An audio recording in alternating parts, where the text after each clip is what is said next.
അപ്പൊ ആഞ്ചലി ഇവിടെ വന്നിട്ട് ഒരു നമ്മൾ ഇന്റേൺഷിപ്പ് പ്രോസസ്സ് ചെയ്യുന്ന സമയത്ത്, അതായത് ഇവിടെ ഫാർമസിയിൽ ജോലി ചെയ്യുന്ന സമയത്ത് ഇവിടുത്തെ ഫാർമസിയും നാട്ടിലുള്ള ഒരു ഫാർമസിയും തമ്മിലുള്ള ഷോപ്പിൽ തമ്മിലുള്ള വ്യത്യാസം, നമ്മുടെ വർക്കിംഗിലുള്ള വ്യത്യാസം എന്താണ്? നാട്ടിലെ വെച്ച് കമ്പയർ ചെയ്യുമ്പോൾ നമുക്ക് ഇവിടെ ലൈക്ക് ഐ ഫെൽ ലൈക്ക് കൂടുതൽ റെസ്പെക്ട് കിട്ടുന്നുണ്ട് from the like every side. And നമ്മൾ നോർമൽ ഡിസ്പെൻസിങ് അല്ലാതെ തന്നെ നമ്മൾ വേറെ കുറെ കാര്യങ്ങൾ ചെയ്യുന്നുണ്ട്. Like mainly vaccination. നമ്മൾ ഇമ്മ്യൂണൈസേഷന്റെ കോഴ്സ് പഠിച്ച് വാക്സിനേഷനിലേക്ക് കടക്കുന്നു. ഇവിടെ ഫ്ലൂ വാക്സിൻ, അങ്ങനെ പലതരത്തിലുള്ള വാക്സിൻ ചെയ്യാൻ ഞാൻ ഫാർമസി പഠിക്കുമ്പോൾ ഒട്ടും വിചാരിച്ചില്ല വാക്സിനേറ്റ് ഇൻ ഫ്യൂച്ചർ. ബട്ട് അതൊക്കെ കൂടുതൽ ഓപ്പർച്യൂണിറ്റീസ് നമുക്ക് ഇവിടെ കിട്ടും. പിന്നെ ചില സമയത്ത് ഞാൻ കണ്ടിട്ടുണ്ട് ഈ നമ്മൾ ഫാർമസിസ്റ്റിന് അല്ലെ 6 സർട്ടിഫിക്കറ്റ് കൊടുക്കാനുള്ള.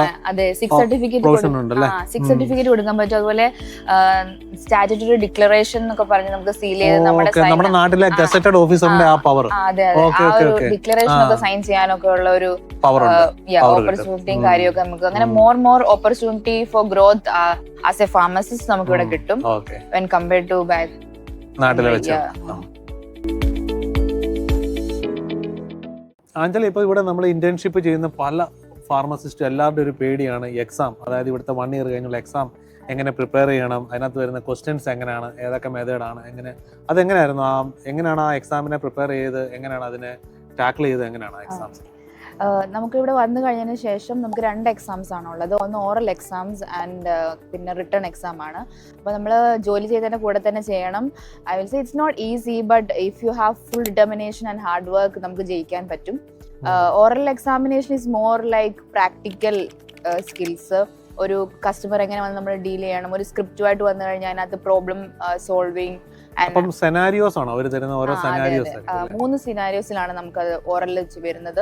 അതിനകത്ത് ഫസ്റ്റ് എന്ന് പറയുമ്പോൾ ഒരു ഷോപ്പിൽ ഒരു കസ്റ്റമർ ഒരു കണ്ടീഷനായിട്ട് വന്നു കഴിഞ്ഞാൽ എങ്ങനെയായിരിക്കും. സെക്കൻഡ്ലി ഒരു നമ്മുടെ എത്തിക്സ് ലോ പ്രകാരം, ഇവിടുത്തെ നിയമപ്രകാരം എങ്ങനെ നമ്മളൊരു സിറ്റുവേഷൻ ഡീൽ ചെയ്യും. മൂന്നാമത് നമുക്കൊരു സ്ക്രിപ്റ്റുമായിട്ട് വന്നു കഴിഞ്ഞാൽ അതിനകത്ത് എന്തെങ്കിലും എറർ ഉണ്ടെങ്കിൽ അത് എങ്ങനെ നിങ്ങൾ പ്രോബ്ലം സോൾവ് ചെയ്യും വിത്ത് പ്രോപ്പർ ഡിസിഷൻ മേക്കിംഗ്, അതാണ്. പിന്നെ return exam is more like theory based ആണ്, പക്ഷെ ഓപ്പൺ ബുക്കാണ്. എൻ്റെ ആദ്യത്തെ ഓപ്പൺ ബുക്ക് എക്സാം ആയിരുന്നു. ഫസ്റ്റ് എക്സ്പീരിയൻസ് ആയിരുന്നു. അപ്പം ക്വസ്റ്റ്യൻസ് ഡയറക്റ്റ് ആവില്ല, ട്വിസ്റ്റിംഗ് ഒക്കെ ആയിരിക്കും. അപ്പോൾ നമുക്ക് ആ ഒരു ടൈമിനുള്ളിൽ 2 hours ആണ്. അപ്പോൾ ആ ടൈമിനുള്ളിൽ നമ്മൾ എങ്ങനെ ആ ലൈക്ക് ബുക്ക് ഓപ്പൺ ചെയ്ത് നമ്മൾ ക്വസ്റ്റ്യൻസ് ആൻസർ കണ്ടുപിടിക്കുക എന്നുള്ളൊരു സ്ട്രാറ്റജിക് വേയിൽ പ്രിപ്പയർ ചെയ്ത് കഴിഞ്ഞാൽ we can easily pass the exam.